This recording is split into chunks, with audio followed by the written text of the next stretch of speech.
del análisis y la reflexión política.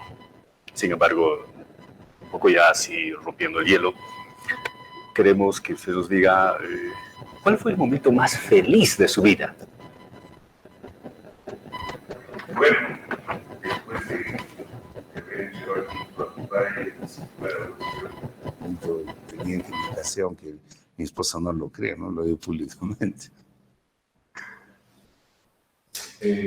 Bueno, pues es muy importante recordar los momentos felices porque de pronto significan un acto de consuelo, un acto de conformidad con nosotros mismos, pero el lado opuesto, digamos el reverso de la moneda, es la tristeza. ¿Cuál fue el momento más triste de su vida?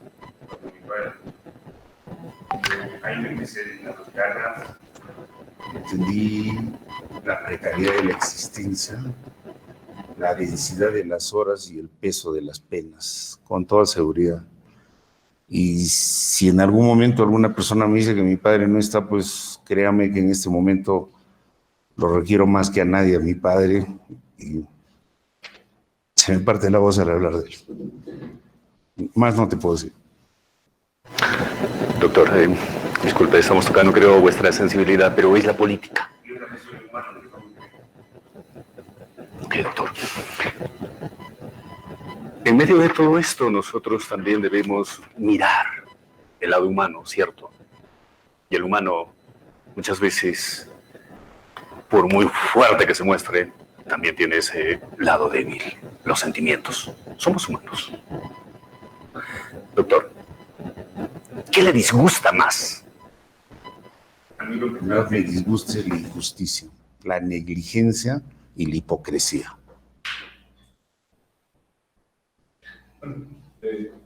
Doctor, ¿a qué le tiene miedo? Yo le tengo miedo a la corrupción y la mejor manera de vencer un miedo es enfrentarse a él y por eso lo hago. Combatir la corrupción.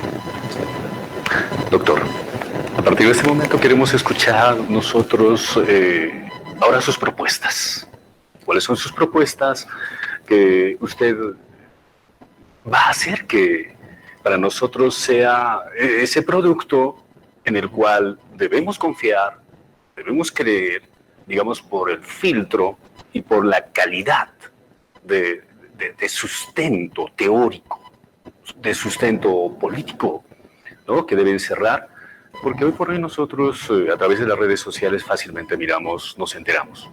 Entonces, doctor, queremos escuchar sus propuestas. Gracias. Bueno, yo voy a ir a legislar, no voy a ir a techar guaguaguasis ni a levantar puentes, por si acaso, porque eso no es la función del legislador. Y yo tengo un proyecto de ley para declarar a toda la región Puno una zona de tratamiento tributario especial. Al cambio, ¿qué significa?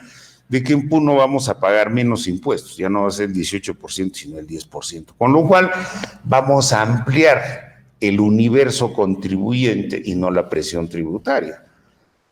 Consecuentemente, vamos a generar mayor cantidad de puestos de trabajo, vamos a crear oportunidades para los jóvenes y ya no van a estar pensando los jóvenes en irse a Arequipa, a Tacna, a Moquegua, como es ahora, si no se van a quedar acá. Aparte que vamos a formalizar al 96% de la población económicamente activa, que está, como se conoce, economía sumergida, o sea, compran sus carros, levantan sus domicilios, todo, pero lamentablemente pues no aparecen en los registros tributarios, y eso es algo totalmente pernicioso. En segundo lugar, yo considero que se debe de crear, sin crear, valga la redundancia, mayor cantidad de presupuesto al Poder Judicial, simplemente partir la Corte Superior de Justicia de la zona norte con sede en la ciudad de Juliaca. Y además no lo he dicho yo ni descubro la pólvora, eso ya un distinguido colega mío que ha muerto, que ha sido presidente de la Asociación de Abogados de San Román, lo dijo hace más de 10 años. De manera que hay que ser consecuente con eso, y inclusive ese distrito tiene hasta salas itinerantes. En tercer lugar, considero que para formalizar, y eso lo dice un clásico español, a notaría abierta, juzgado cerrado, pero sucede que en Puno hay 22 notarías para 6.300 abogados y casi 1.100.000 habitantes. Y eso, si no es un monopolio, por eso decía yo al inicio de mi alocución que no está en su modelo neoliberal, sino mercantilista.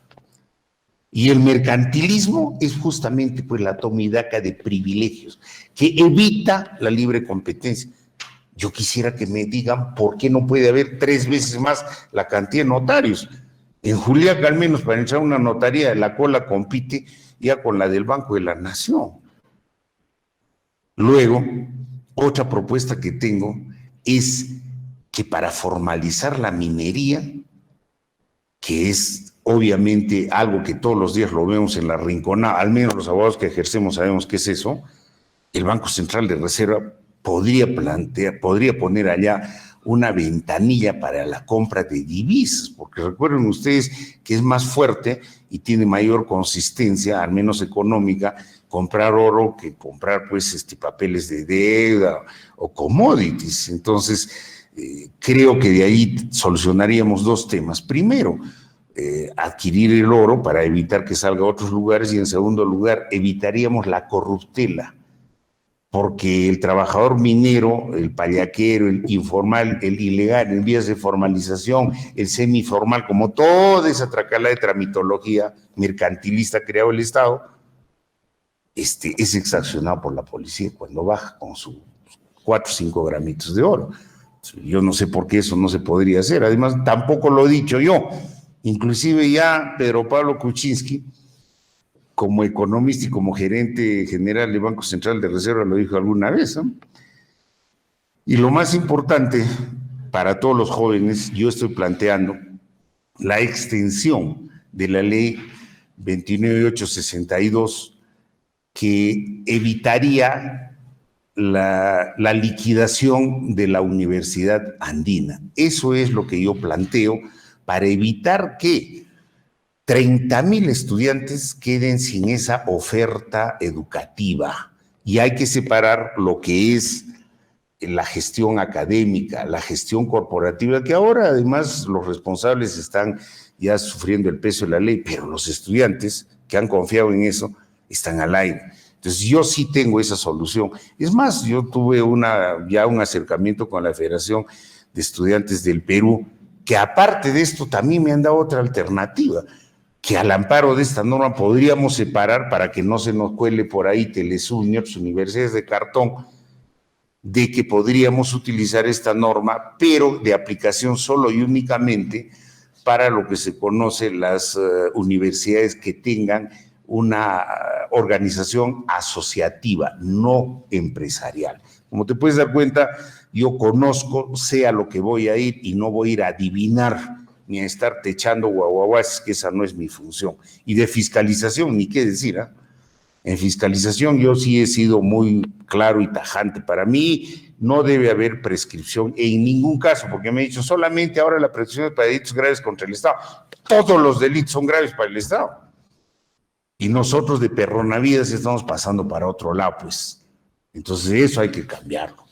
Y finalmente el tema del voto voluntario, ¿no? O sea, en el Perú no se puede obligar para decir que todos vamos a ser demócratas y todos van como unas ovejas a votar. Justamente por eso hay una cantidad tremenda de votos en blanco, votos nulos o viciados, porque los partidos políticos, cuya norma es totalmente perniciosa, y yo me comprometo, sí, a hacer lo imposible para que se cambie, está permitiendo que sean prácticamente unas franquicias los partidos políticos. Como se pueden dar cuenta, yo sé a qué voy y voy a persistir en estas ideas. Eso es, digamos, a grosso modo. Ok, doctor. Legislar, fiscalizar, representar. Sus tareas, a más adelante. Tenemos una pregunta ya aquí, no sin antes indicarle de que luego ya se vienen las preguntas por parte de los jóvenes presentes aquí en la sala. Hay una pregunta que aquí nos dice: los jóvenes estamos cansados de los representantes que no nos representan. ¿Por qué deberíamos votar por usted? Para empezar, porque yo no he saltado de partido en partido, porque estoy siendo consecuente con el modelo que siempre lo he previsto, he hecho, inclusive he escrito bastante sobre esto, y estoy en un proyecto de convertir en un país que sea realmente unido y que no tenga un Estado fracturado. Pero lo más importante de todo, que estoy yendo con propuestas que son factibles, que no están siendo, digamos, traídas de los pelos y ni que estoy tratando de llenar un A4 con cosas que son ideales. No, ustedes están viendo y me pueden hacer más preguntas. Yo no estoy yendo a adivinar, estoy yendo a legislar, a fiscalizar, a proponer y finalmente a gritar, porque los puneños tenemos que quitar de una vez por todas a nivel nacional el estigma de que los puneños para lo único que sirven es para adherirse. En mi caso no va a ser así. Si a mucha gente le he sido antipático acá, allá voy a ser peor, ¿no? Voy a ser la piedra en el zapato de la gente de Lima para evitar que Puno siga siendo el reducto de la gente que no tiene otro mérito más que el de las circunstancias. Por eso es que yo quisiera que voten por mí. Doctor Miguel, al llegar al Congreso, todo parlamentario debe cumplir una labor de representación. Pero muchos de los candidatos electos que actualmente incluso nos representan llegan y se olvidan de lo que es representación. Lo hacen en cierta forma la labor legislativa, que nos hace pensar que usted también allá expresará eso que ha dicho, el grito con decencia, el grito con cultura, el hacer sentir que Puno está presente, que Puno también es el Perú. Bueno, yo siempre he dicho de que al Perú hay que repensarlo, de las provincias para Lima y no de Lima para las provincias. Y yo eso es lo que quiero y eso es a lo que yo me comprometo. Porque de lo contrario, vamos a seguir en lo mismo y no va a haber un punto de comparación. Y van a decir, bueno, es más de lo mismo y yo lo que menos quiero es que me sigan comparando con el resto. Quiero que ustedes hagan un punto y coma o un punto aparte o hagan un corte a cero en la historia triste del parlamentarismo puneño, y yo sí sueño en algo es superarlo a Enrique Torres Belón y a la dignidad de don Jaime Ardiles, que creo que fue el último congresista que al menos tuvo apostura y nivel para representar a Puno. Yo quiero ser la negación dialéctica de todos ellos. Doctor Miguel Pino, buenas noches. Le quería preguntar por el tema de la UANCV. Es cierto que usted ha mencionado en alguna de sus entrevistas que está planeando sacar alguna ley respecto al tema de la UANCV. ¿Me podría decir en qué se basa la ley y cuál es ese funcionamiento que le va a dar desde el Congreso? Muchas gracias por la pregunta, y hay mucha gente que ha estado preguntando y no han tenido la oportunidad de decirlo directamente. Lo que pasa es que en el año 2012 el señor Ollanta proló la ley 29862, con la cual dio una norma bien clara para evitar que se liquide el Club Universitario de Deportes como el Alianza Lima. Y dijo, si bien es cierto, estas actividades deportivas, estos clubes, estas asociaciones, están sufriendo un proceso concursal que lleva esto a una liquidación y después posteriormente una extinción. Sin embargo, los liquidadores por imperio de esta norma tienen que preferir cualquier fórmula menos la de liquidación. Y yo lo que planteo es que simplemente con un artículo de una ley se diga que los alcances de esta norma se van a utilizar para el tema de las universidades que tengan un modelo asociativo, como es el caso de la UANCV. Con lo cual, creo yo que no se podría liquidar, y más bien sí, pedir que venga una comisión interventora de la SUNEDU, que sea una administración compartida, un monitoreo de 3 años, y con lo cual conseguirían 2 cosas. Primero, que toda esa oferta educativa se mantenga, y en segundo lugar, el nivel educativo sería mejor. Y no me van a decir que no se puede porque la ley del SUNEDU no lo permite. Sí, pues, pero para este legislador. Y si el legislador mediante una ley así lo dispone, entonces tiene que cumplirse. Eso lo tienen que entender bien. De manera que lo que yo te acabo de contestar no es algo que no se puede realizar, sino que faltaba una persona que diga cómo se debe hacer. Porque eso de hacer huelgas, que vamos a pedir que nos aumente el presupuesto o que lo expropien a la UANCB, eso no va a ser. La persona que le está diciendo lo está mintiendo.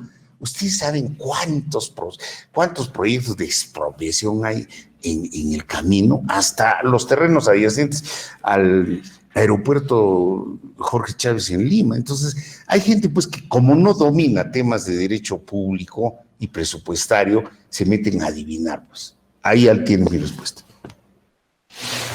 Bien, doctor, muchas gracias por la respuesta. Y la segunda pregunta que le quería hacer es respecto a la zona de tratamiento tributario.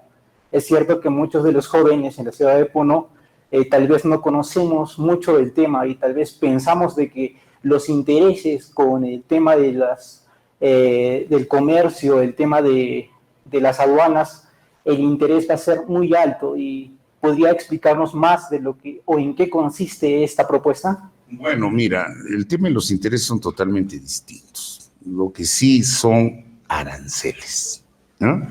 El arancel es un porcentaje que se paga por derechos de hacer comercio exterior, importación o exportación, ¿ya? Entonces, ¿qué es lo que yo planteo?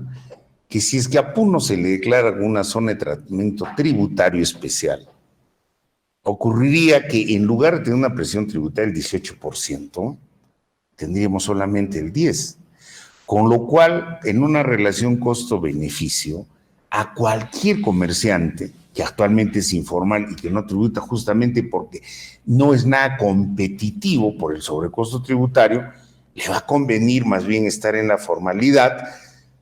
¿Por qué? Porque con eso va a poder transitar y hacer lo que se conoce pues una economía de escala. Y el Estado se va a beneficiar porque va a tener mayor universo contribuyente. Y van a tener, sobre todo ustedes los jóvenes, la posibilidad de tener mayores oportunidades de trabajo, porque se van a crear más empresas, porque Puno va a ser una región competitiva comparado con Arequipa y con Cusco. ¿Y quién no va a querer venir, en lugar de invertir en Arequipa, en Cusco, en Lima, a Puno? O sea, de manera que temas económicos creo que yo sí les puedo sustentar. He leído ahora que un despistado exdirector de la DREP se le ha ocurrido decir que Puno necesita una zona franca, y yo públicamente lo desafío, señor. Oiga, usted no esté mintiendo a la gente. Si quiere polemizar conmigo sobre estos temas, lo invito. Pero no vaya a mentir.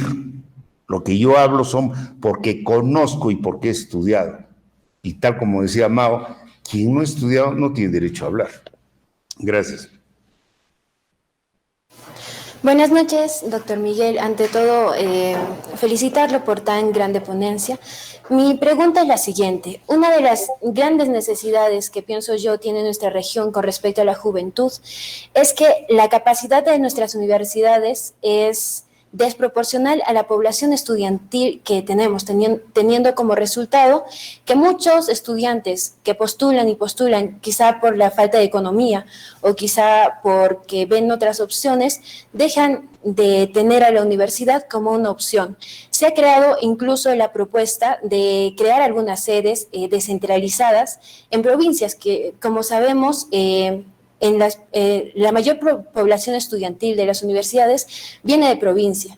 Yo creo que esto es una problemática que aqueja a nuestra región y me gustaría saber cuál es su posición respecto a esta problemática. Mira, yo te agradezco mucho por la pregunta y es algo que lo conozco bien. Recuerda que yo soy producto de la educación pública, te dije de las ESEPs. Lo que pasa que en la Yugoslavia de Tito se hizo lo que se conoce como la educación técnica o de la educación para el trabajo. Uno llegaba hasta cierta etapa de formación secundaria y pasaba inmediatamente a estudiar alguna carrera técnica de inducción para el trabajo. Eso, por ejemplo, en el Perú no lo tenemos.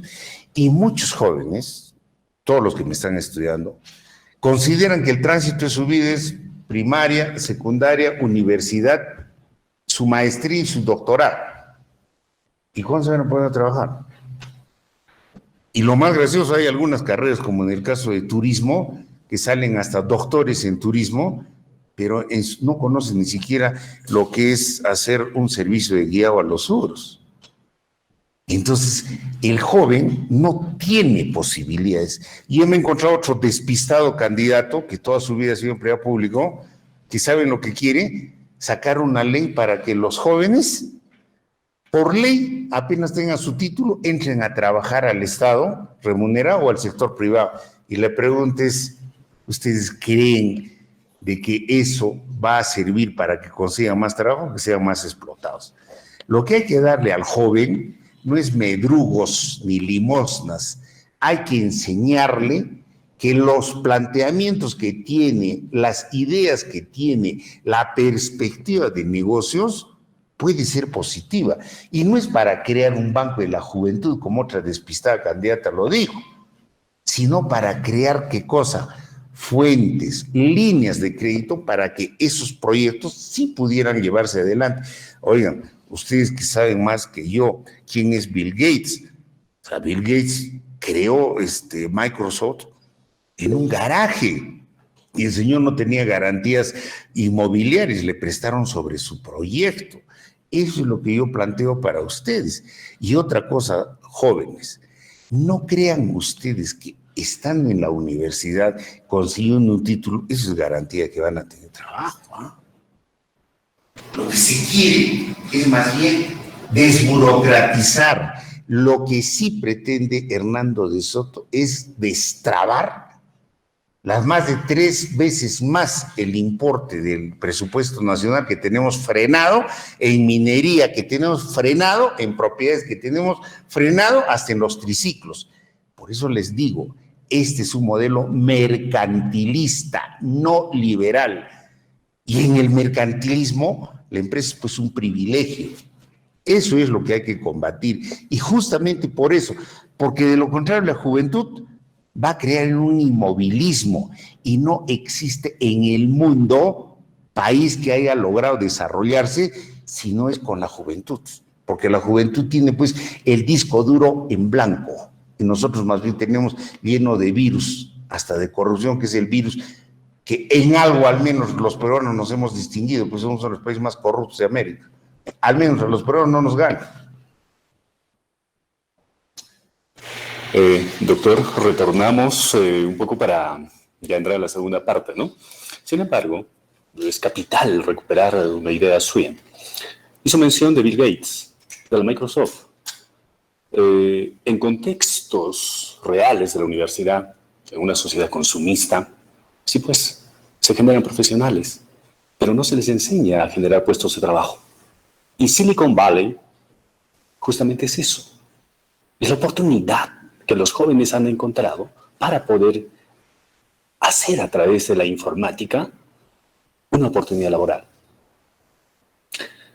Doctor, creo que la esperanza de la juventud está en un buen legislador, en un parlamentario que desde un país centralista enseñe, así como usted dijo, ¿no? A través de la política se puede educar y hacer paradigmas de pensamiento, generar corrientes de pensamiento en donde las universidades, no siempre a través de la SUNEDU, no capitalicen las ideas de ya no solo generar profesionales, sino también enseñarles a generar puestos de trabajo. Y qué bien coincide con sus propuestas, doctor.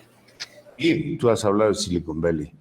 Y justamente es lo que yo quiero hacer pues con la zona de tratamiento tributario especial en Puno. Porque al bajar nosotros la tasa impositiva, vamos a tener mayor alternativa y tenemos una región súper competitiva frente al resto para que puedan venir aquí inversiones, para que se puedan desarrollar proyectos y con eso se va a financiar hasta proyectos de los jóvenes. O sea, de manera yo te agradezco mucho, la gente va a pensar a lo mejor de que eso ha sido conversado, pero recién se te ha salido ese Silicon Valley, y te lo digo, ¿no? Silicon Valley ha funcionado y funciona actualmente como una zona franca. En Puno eso no sirve, la zona franca, olvídense, es un chocolate con veneno. Lo que yo sí planteo es una zona de tratamiento tributario especial, para que no haya una perforación geográficamente limitada, sino toda la región Puno tenga esa menor presión tributaria. Así que contestada tu pregunta. Gracias, doctor.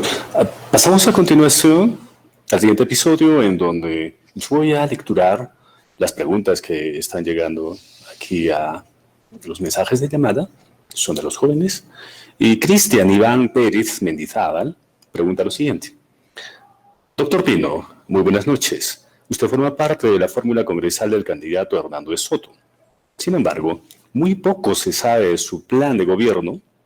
Esta sería la oportunidad perfecta para darlas a conocer. ¿Podría precisar las más resaltantes? Muchas gracias. Muchas gracias, Cristian. Mira, lo principal que es que tenemos que entender que estamos en una guerra contra un enemigo silencioso e invisible. Si no entendemos eso, vamos a seguir pensando de que vamos a hacer un gran negocio con las vacunas, ¿ah? Y en una guerra, ahí ustedes saben que se toman medidas extremas. Y una medida extrema es que la población tiene que estar vacunada en un mínimo 60% a fin de año. Eso es de emergencia. 2, destrabar todas las inversiones mineras. Ese es un plan de gobierno eficaz y eficiente. Con eso vamos a eliminar, ¿qué cosa? El hambre y la recesión de nuestro pueblo, que actualmente, ¿cuántos restaurantes están quebrados? En Puno no más de 56 restaurantes del centro de la ciudad, 5,000 puestos de trabajo, 5,000 familias al hambre. Y cuando se regula mercantilistamente desde el Estado, no se piensa en que esa gente vive del día a día. Piensan que todos son regidores para recibir sus dietas.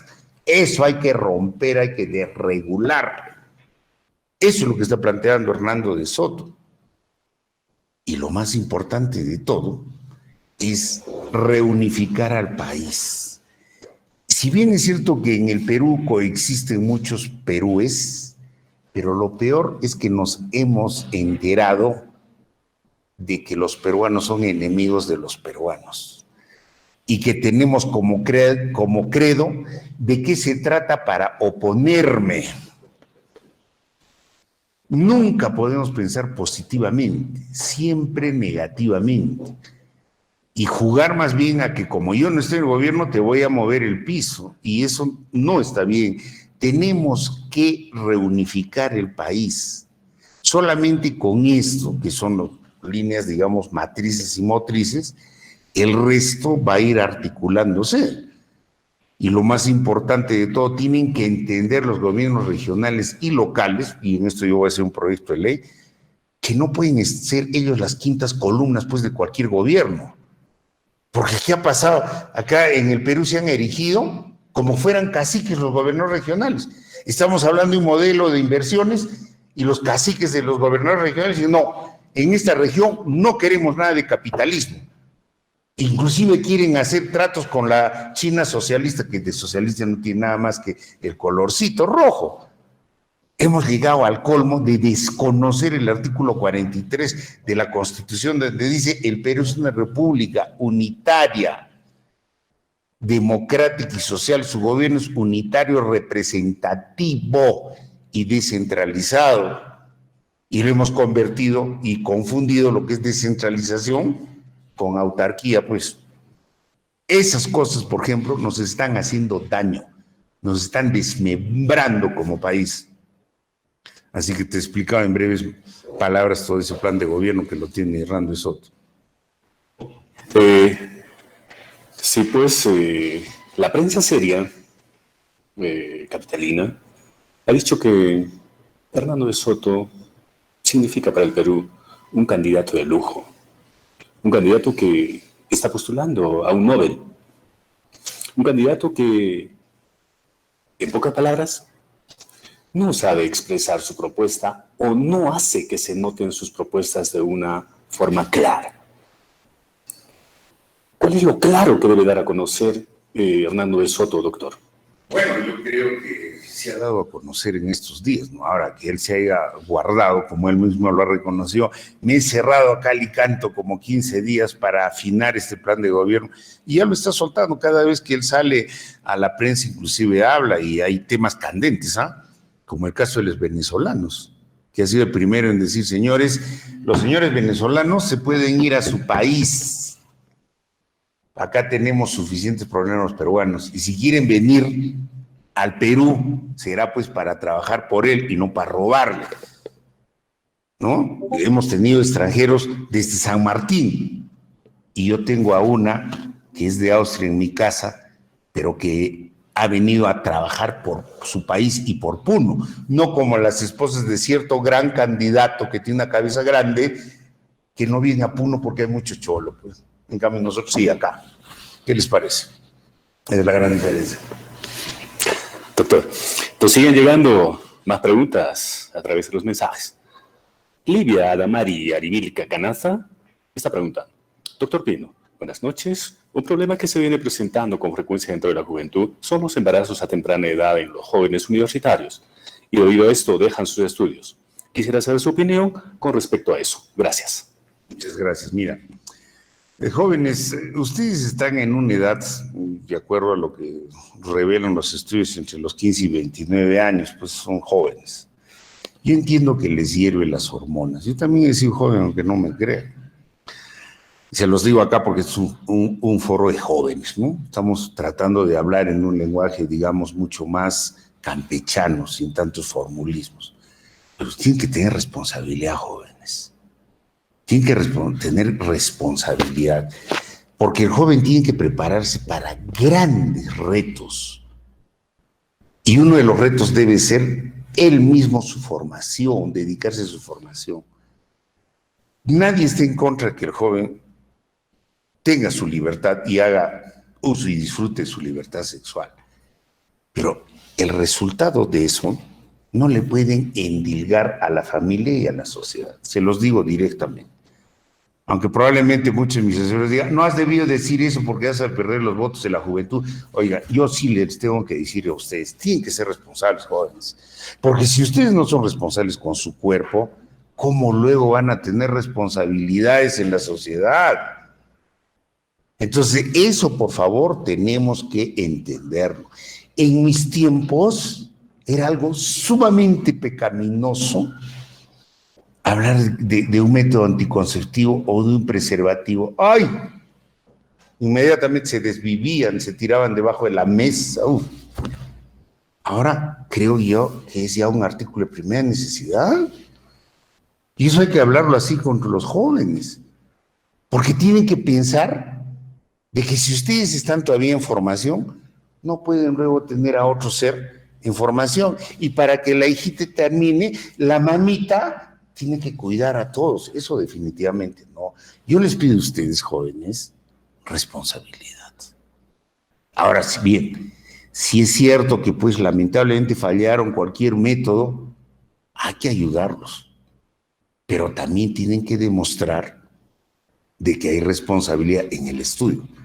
Y yo les aseguro que si ustedes van a estudiar más y van a tener una cultura más amplia, las cosas, recuerden bien lo que les voy a decir, el sexo es el poder de los jóvenes, pero el poder es el sexo del viejo.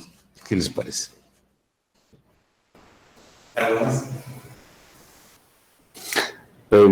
Sí, doctor, hay otra pregunta. Nos ha dejado pensando. Con el último retúricano nos ha dejado pensando. Es cierto. Pues. Doctor Miguel, está preguntando Luis Beltrán Martínez Anco. ¿Qué propuestas o qué proyectos plantearía usted por intermedio de un proyecto de ley para la juventud que no tenemos experiencia, tampoco tenemos capital? Muchas gracias. Mira, todo esto engarza pues en esta zona de tratamiento tributario especial. ¿Saben por qué no tienen oportunidades ustedes? Porque no hay empresas. Porque el mercantilismo es distinto al liberalismo, hace que la empresa sea un privilegio. Y entonces crean toda una tramitología, los municipios pervertidos, corruptos y burocráticos, que en lugar de aplicar lo que dice su ley orgánica, de promover la micro y la pequeña empresa, la obstruyen. Y si ustedes van a ver ahora en el internet, no van a encontrar una sola ordenanza de las municipalidades de la región a favor de la creación de la micro y la pequeña empresa, sino más bien que los corretean, les ponen la mar de trabas. Sino en estos tiempos de la pandemia, donde se requería tener ese famoso y manoseado certificado de bioseguridad para los restaurantes, era básicamente un tráfico mercantilista vil de licencias, ¿o no? Entonces, la idea es romper esa caduca arquitectura y más bien impulsar a que haya mayor cantidad de emprendimientos.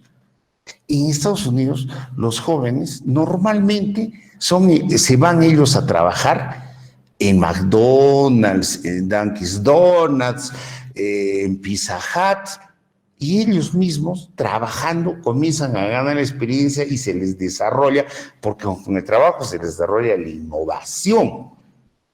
Hasta las hijas del expresidente Obama. Entonces, dense cuenta, jóvenes, que si a ustedes no los insertan en los trabajos, ahora no es por eso para explotarlos, ¿ah? Yo tengo muchos practicantes, he tenido muchos practicantes, y les digo algo, yo me precio de que han pasado, después de haber obtenido su título, inmediatamente ser abogados asociados. Eso me gustaría con todos, pero lamentablemente pues yo hablo solamente por mí, pero yo hablo también con la autoridad moral que me da una experiencia que he demostrado que los jóvenes, cuando se les da responsabilidades, las cumplen. Y yo a los 19 años estaba manejando una empresa. Alejandro Magno a los 16 años era el dueño del mundo. A los 23 años, Aya de la Torre fue deportado a Europa y ahí fue donde conoció y vanó todas sus ideas sobre el anarcosindicalismo, sobre el fascismo italiano, sobre el nazismo alemán, ni qué decir Mariátegui, el alma matinal, el artista de su época, todo eso. La juventud es la que ha movido el mundo, ¿qué cosa cree? Lamentablemente en el Perú pues siempre se les está utilizando como carne de cañón para que tomen presidentes. Oiga, la juventud tiene otras cosas, otras tareas más grandes que hacer. Doctor, sí, me hizo recordar a Mariátegui, y por qué no recordar también los 7 ensayos de interpretación de la realidad peruana. Que no es la única obra. Que tampoco no es la única, obvio. Jonathan Álvarez está preguntando lo siguiente. Muy buenas noches, doctor. La consulta: ¿cuál es la propuesta congresal que usted tiene referente a la mejora de la educación en nuestro país? Bueno, yo estoy yendo en la representación por Puno y tengo una idea bien clara, que el tema de la educación por Puno pasa básicamente por el tema de solucionar el álgido problema de 30,000 estudiantes que son de la Universidad Andina Néstor Cáceres Vela. Sin embargo, tengo que recuperar el plan de gobierno de Avanza País. Y el plan de gobierno de Avanza País, básicamente lo que ha manifestado Hernando de Soto es que nunca vamos a tener una juventud competitiva si no la insertamos dentro de un mundo competitivo por tecnología. Y nuestras universidades son básicamente teóricas. Fíjense la Universidad de Puno, la gran licenciada, ¿cuántas patentes de inversión o de diseño tienen inscritas en el INDECOPI? Una sola, por favor, muéstrenme. Es que los están manteniendo en un limbo y eso no funciona. Por eso es que lamentablemente el joven se siente, y al igual que la educación, que solamente es un trámite burocrático. Nacer, tener su jardín, pasar a la primaria, secundaria, y luego salen doctores in utroque, como decía el maestro González Prada, que no atan ni desatan. y tengo ahí un montón de candidatos que tienen 4 profesiones, ¿ah? Pero que un abogado que a la vez es ingeniero y es médico, cuando va a operar hace una demanda y cuando hace una demanda cree que está operando. Entonces esa clase de profesionales, como ves, es una perversión. Doctor, muy buenas noches, dice Feller Urrutia Pérez. Soy estudiante de la Universidad Católica Santa María y mi pregunta es la siguiente. Miles de jóvenes egresamos de distintas universidades y no encontramos trabajo debido a la falta de experiencia laboral. ¿Cuál sería la solución ante esta realidad? Mira, mi alma mater, la Universidad Católica de Arequipa.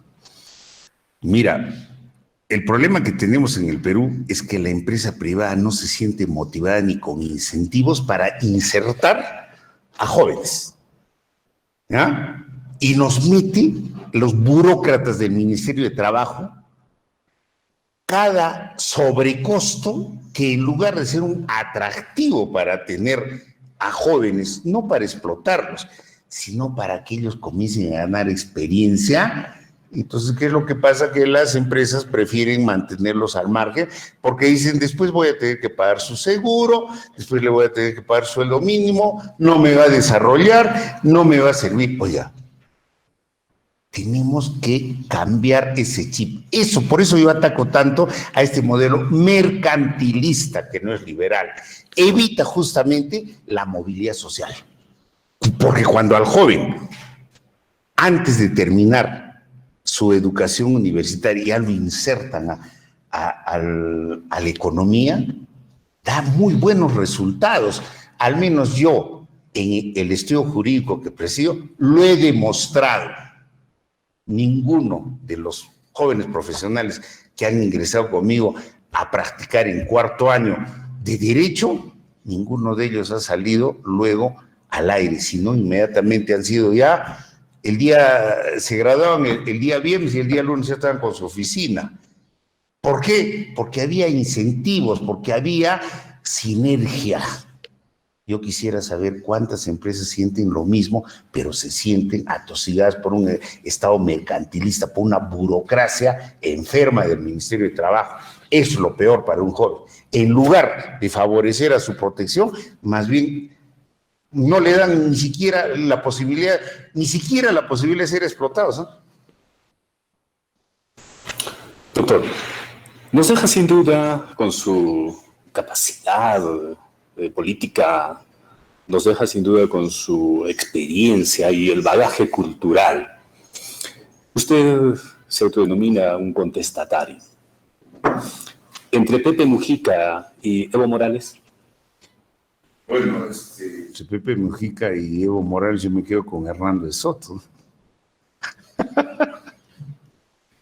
¿Cuál es el jurista o el abogado al que usted admira?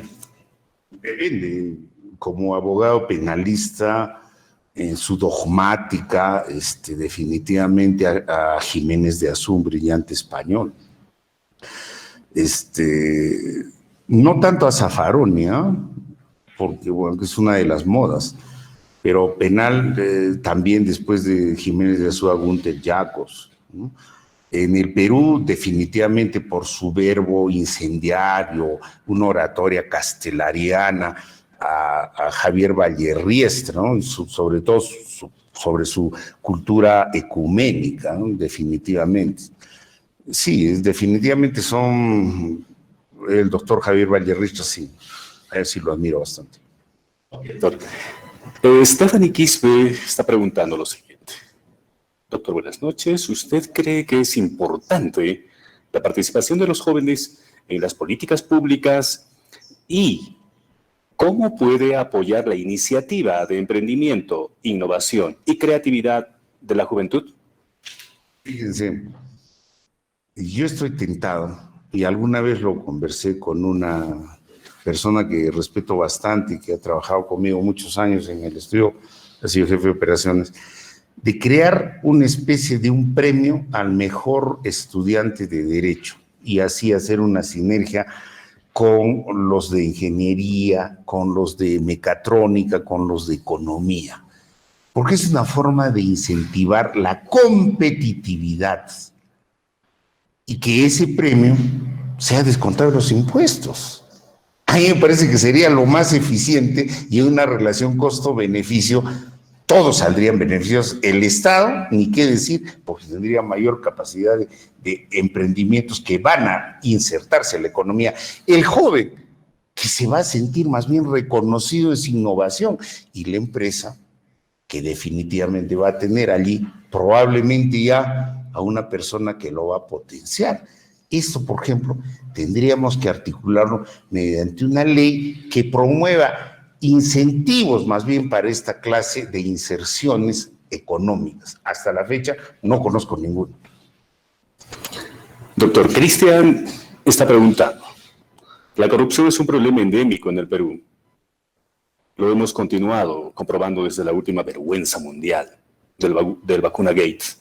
Lamentablemente, es práctica y se normaliza en pequeña escala. Muchos ciudadanos critican la gran corrupción, pero viven complacidos de los pequeños favores que también son actos de corrupción. ¿Tiene la fórmula para erradicar esta práctica? ¿Cómo fortalecer la lucha contra la corrupción desde la juventud? Bueno, el gran problema, y acá voy a recuperar la palabra de Aya de la Torre cuando decía aquí moralizan los moralizadores, ¿no? Lo que pasa es que el peruano pues tiene, no digamos en sus genes, sino en su historia, que a veces es una histeria, tremendos episodios de entreguismo, de corrupción. Por eso González Prada decía, en el Perú todo es falso, ¿no? Es falso. Desde nuestro primer presidente que tuvimos, don José de la Mar, fue oficial del ejército realista, sostuvo el sitio de Real Felipe y cuando llegó San Martín, él le ofreció entregar el fuerte Real Felipe a condición de que él se pasara al ejército libertador con el mismo rango.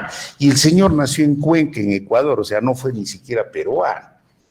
Luego tuvimos, posteriormente, hasta nuestro presidente Prado, Mariano Ignacio Prado, este presidente que supuestamente todo lo que iba a llevar en joyas y en donaciones para comprar en Austria los cañones Krupp o los fusiles Mauser, se quedó en Panamá y se robó todo, en plena guerra con Chile. Ni qué decir el señor Meis, que hizo ese puente para la parte de centro del Perú, que estando quebrado consiguió que el Congreso, que fue debidamente coimeado, le dieran un empréstito garantizándolo a él para que consiga del Banco de Londres, ¿qué cosa? Recursos. Y él hizo con dinero que no era de él, pero con aval del Estado peruano. O sea, el Perú tiene pues en su historia más vergüenzas que blasones. Pero cuando los jóvenes no conocen esto, lamentablemente tienden a repetir la historia. Porque corrupto no solamente es el señor Graña con Odebrecht, sino también el estudiante que va y le dice al profesor que le puede llevar algo o puede irse con él al famoso cuarto de las recuperaciones para que le ponga 11. Eso también es corrupción. Entonces, si no entendemos que esa corrupción es un mal endémico que nace desde lo más pequeño, pues vamos a seguir coexistiendo con él. Y es hora que los jóvenes rompan ese nefasto pacto de hablar a media voz, que sean contestatarios, que acusen, que señalen con el dedo acusador. Yo sí creo que la juventud tiene y puede ser una tabla de salvación moral para el Perú. Doctor, el Perú sigue como aquel mendigo sentado en un banco de oro. Pero más ahora, en estos tiempos, ese mendigo tiene una corona. La corona de la crisis. La crisis a todo nivel. A nivel social, a nivel educativo, a nivel de salud. ¿Cuáles son sus percepciones, sus reflexiones? Bueno, dentro de un estado mercantilista como el que tenemos, es evidente todos los males que pueden haber, porque, insisto, cuando estamos en un modelo mercantilista, se compran cargos, se alquilan conciencias y odia el mercantilismo. ¿Saben qué cosa? La libre competencia. Por eso cuando hay gente que critica este modelo neoliberal, digo, ¿y qué cosa creen? ¿Que hay competencia acá? No hay competencia ni en los notarios, por favor. Y si ahora se pueden dar cuenta qué pernicioso que es esto con el caso de las vacunas, el Estado dice, yo solamente voy a comprar vacunas, el sector privado no, para que no le haga competencia. Oigan, bestias, perdónenme la expresión porque es algo indignante, ¿no se enteran ustedes que tenemos que llegar a vacunar al 60% de la población antes de fin de año? Y no importa que adquieran vacunas los municipios distritales hasta los centros poblados, lo importante es que los poblados estemos vacunados, es la única forma como podemos reactivar la economía. Eso es lo que sucede. Ese es un modelo fracasado, el mercantilista, no el liberal. Esto es la juventud. Hemos roto el nivel del hielo. Ya nos están llegando muchas más preguntas. Está preguntando Félix, está preguntando José, está preguntando Edgar. Doctor, vamos a seguir preguntándolo. Encantado. Yo estoy a merced de ustedes que me sigan ametrallando. Es un placer. Dice, muy buenas noches, doctor. Quisiera saber cuál es su opinión respecto a la disolución del Congreso ordenado por el ex presidente Martín Vizcarra el año 2019. Bueno, lo que sucede es dentro de nuestra arquitectura constitucional, la Constitución permite esa clase de medidas extremas cuando se le niega por la confianza a dos consejos de ministros, ¿no? Y entonces se tiene que hacer una sucesión para justamente completar el mandato, que es lo que ha pasado. Ahora bien, lamentablemente, pues, y aunque no me crean, la política es también gestos. Y si en ese momento hubo un gesto en contra de lo que venía la perversión de la política, como el fujimorismo, el remedio resultó peor que la enfermedad. Dense cuenta que es bien relativa las soluciones de los grandes mesías políticos, siempre esconden algo debajo.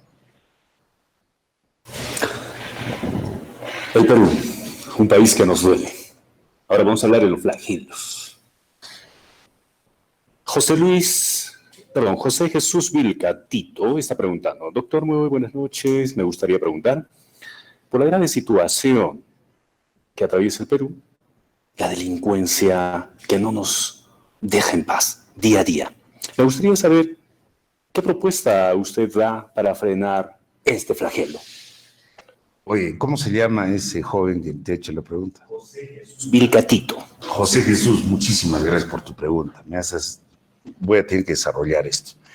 En el Perú, porque como vivimos pues copiándonos todos los modelos legales de todo el mundo y los pervertimos acá, copiamos el modelo civil francés y acá lo pervertimos. El derecho penal alemán y acá lo pervertimos. El derecho comercial italiano y aquí ha sido una fiesta. El derecho tributario chileno, que a su vez vino de Canadá, también lo hemos pervertido. Entonces acá nos han metido y nos han vendido, ojo a los profesores de Derecho Procesal Penal, se los digo en su cara, nos han metido como la gran panacea esa perversión que se llama el modelo garantista, donde el delincuente en este país, en este Valle de Lágrimas, tiene más derechos que la víctima. La presunción de inocencia, se le pone su defensor de oficio, su debido proceso. El resultado, que los delincuentes conocen más de derecho penal que cualquier estudiante de derecho. Entonces es más fácil al delincuente que salga de la comisaría, ni siquiera llega al juzgado. Entonces el policía se siente desmoralizado. Y yo por eso, y lo he dicho públicamente, yo soy partidario del derecho penal del enemigo. Y no porque lo diga yo, eso lo dijo desde Kant, eso lo dijo Hobbes, lo dijo Rousseau y también Günther Jacobs, ¿no? O sea, el delincuente es un enemigo de la sociedad, no le podemos dar los mismos derechos. Esa es la introducción. ¿Qué planteo yo? Que las famosas faltas Es decir, cuando son delitos, como llaman, de poca monta, es decir, si te han robado menos de un sueldo mínimo, vas a pasar al juzgado, no va a haber el fiscal y tú mismo vas a tener que aportar tus pruebas. Eso debe desaparecer, señores. Y una persona solamente puede tener un antecedente de un delito. En la siguiente tiene que ser pena efectiva duplicada. Que sí, que es un carcelario canero. Sí, pues, porque las víctimas en el Perú, los ciudadanos de a pie, eso que todo su capital la tiene en una carterita o en un celular, tienen derecho. Y la sociedad tiene que defenderse. Yo sí, en eso soy bien radical, ¿eh? Y si tengo que chocarme con los tratados internacionales, ¿cuál es el problema? ¿Saben qué? La única cualidad que es de un ente, en este caso del Estado, es la soberanía. Es la capacidad que tiene el Estado de no reconocer autoridad. Lo que pasa es que acá, como seguimos viviendo en las nebulosas de las teorías alemanas, que no pueden pronunciar bien el alemán y luego salen después de los seminarios de derecho procesal penal, agarran su combi y escuchan Corazón Serrano, están viviendo pues en dos mundos paralelos. Y eso definitivamente tenemos que eliminarlo. Yo sí me comprometo a ir allá y eliminar esa tontería de las faltas. Yo estoy seguro que la gente me va a ayudar. Edgar Choquecota de Coronel pregunta lo siguiente. Doctor Miguel Pino, buenas noches. ¿Cómo sería el milagro económico peruano? Empezando que las empresas transnacionales pagan una miseria al Estado peruano por la explotación de los recursos. Mira, te voy a explicar. Para empezar, hay pues ahí más o menos como un rum rum, o como un chisme, o como un trascendido, de que las empresas extranjeras están exoneradas. Una cosa es exoneración tributaria y otra cosa es estabilidad tributaria. Son cosas totalmente distintas. La exoneración significa que no vas a pagar impuestos, pero la estabilidad tributaria es que tú celebras un contrato para que sube o baje el porcentaje de la tasa impositiva, se mantenga igual. ¿Para qué? Para que tú tengas un horizonte de inversiones y lo que se conoce como de recuperación de tu inversión. Y hay algunas personas, yo por eso les estoy hablando, les estoy haciendo algo de pedagogía, para quitar esos mitos que dicen de que se tiene que cambiar la Constitución porque esta Constitución permite que se lleven nuestras reservas naturales. Y yo digo, busquen en la Constitución un artículo que permita eso. No existe. Lo que sucede es que con las leyes es que se permite determinado tipo de ventajas contractuales a las empresas extranjeras. Capital extranjero es bienvenido. Y no lo dice Miguel Pino, lo dice Lenin en el año 1924, cuando hizo la nueva economía política en la Rusia soviética. Escribió un libro que se llama El capitalismo de Estado y el impuesto en especies. Que dicho de paso hizo un negocio con Armand Hammer, el presidente de la Occidental Petroleum Company. La nota no es que no venga el capital, sino cómo tratar con él. Y si uno se pone rodillas, vamos a ver la tontería que han hecho los grandes hermanos socialistas chinos. Y los pequineses del lápiz, del gallo, eso no critican. Fíjense lo que es el Shogun Hierro Perú. Fíjense lo que ha hecho con las bambas. ¿Qué? Empresas pues chinas. Entonces no hay que tener doble moral, ¿ya? O estoy en contra de ellos para que todos trabajen honradamente y no esté mirando con un sesgo y adivinando las cosas.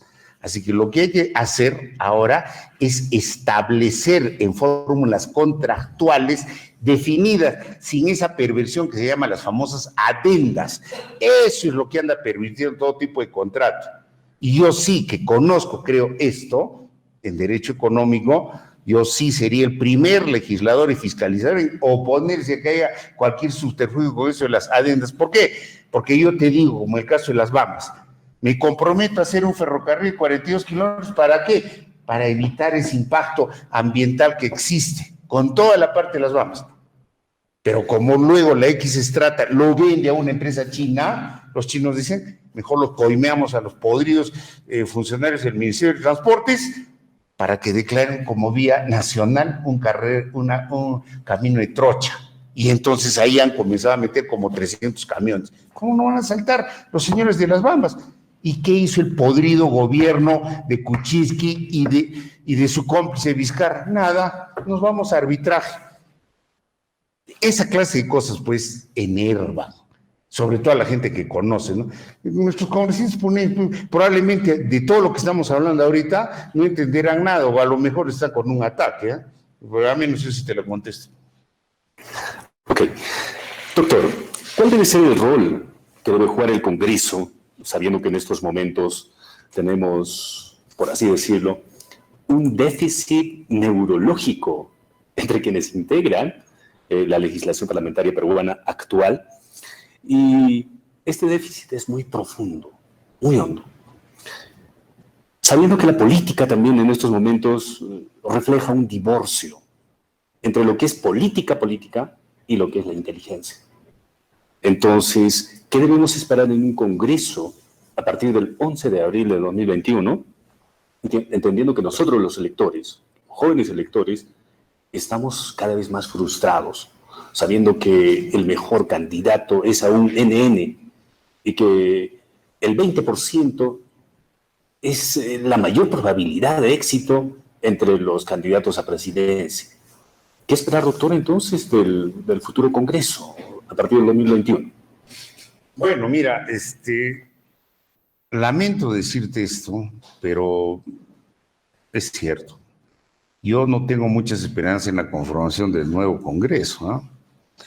Porque, para empezar, esta ley electoral ha salido seguramente de los sótanos del Congreso, porque tenemos no solamente una ley electoral enrevesada, sino que ha permitido la atomización de la representación y, lo peor, ha permitido que sean realmente pues unos vientres de alquiler todos los partidos, y por eso han saltado de un partido a otro una serie de candidatos.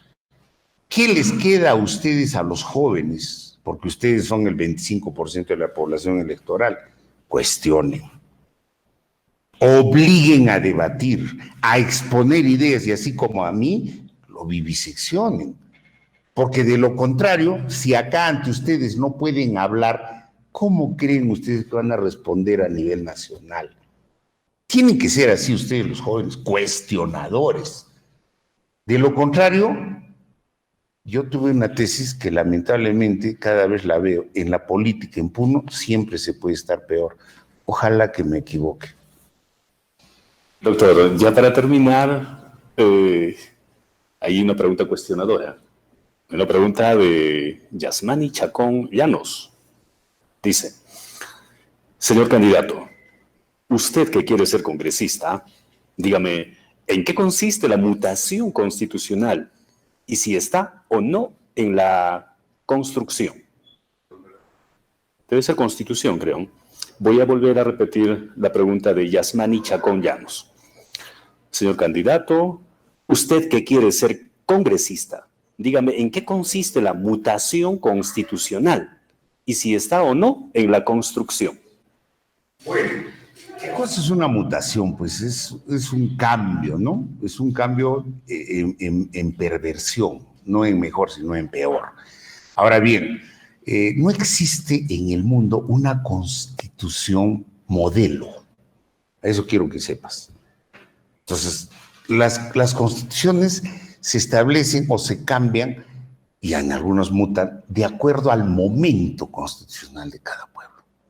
En este momento, en estas circunstancias, yo creo que no tenemos un momento constitucional para cambiarla a la Constitución. Pero sí, ¿para qué? Para hacerle reformas, lo que los norteamericanos llaman las enmiendas constitucionales. Y ojo a muchos jóvenes, no se dejen llevar de las narices por esas teorías que dicen cambio constitucional para que mañana tengamos trabajo, salud, educación y deporte.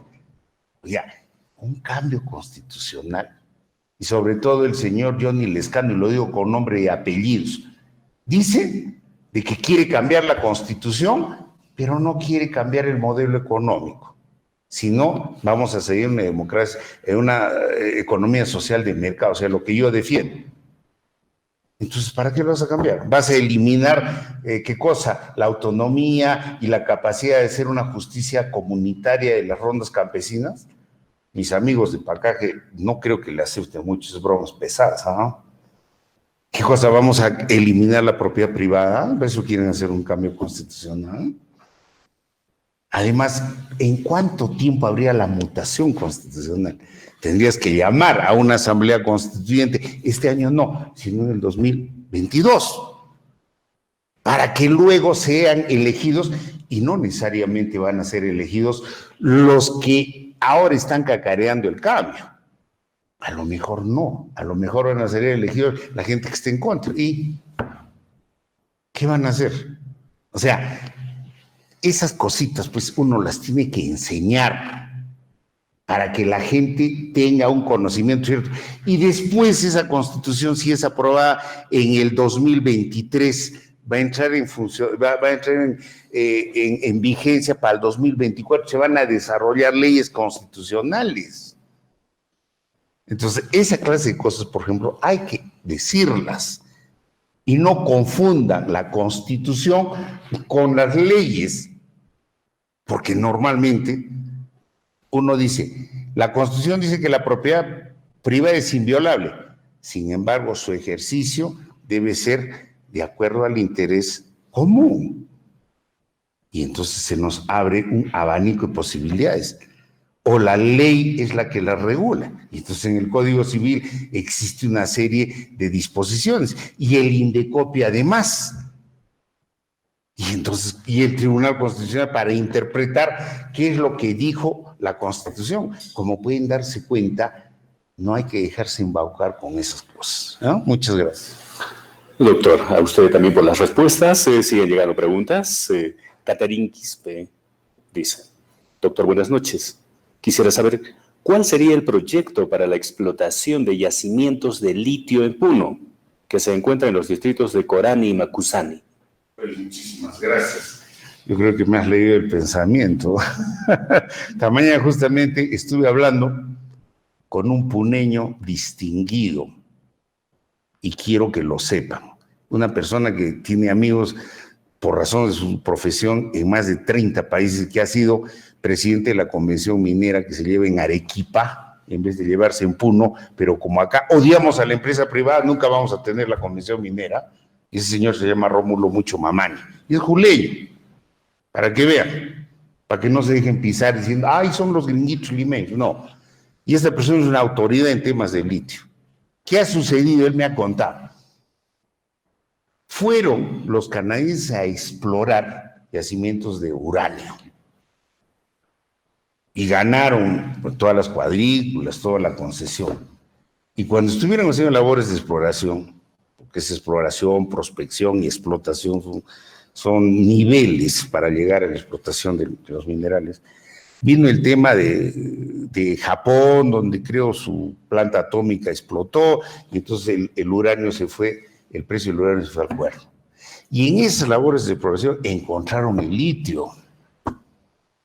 Entonces, obviamente, lo que han hecho ellos es decir, bueno, yo tengo semejante yacimiento, y ahora estuve hablando con el doctor Edwin Urrutia, y me hablaba de que Corani está todavía a unos kilómetros alejado de Macusani, pero de acuerdo al volumen que hay, la prospección que todavía no se termina de hacer, a lo mejor llega hasta el cerro de Macusani. O sea, tenemos pero ¿qué ha pasado?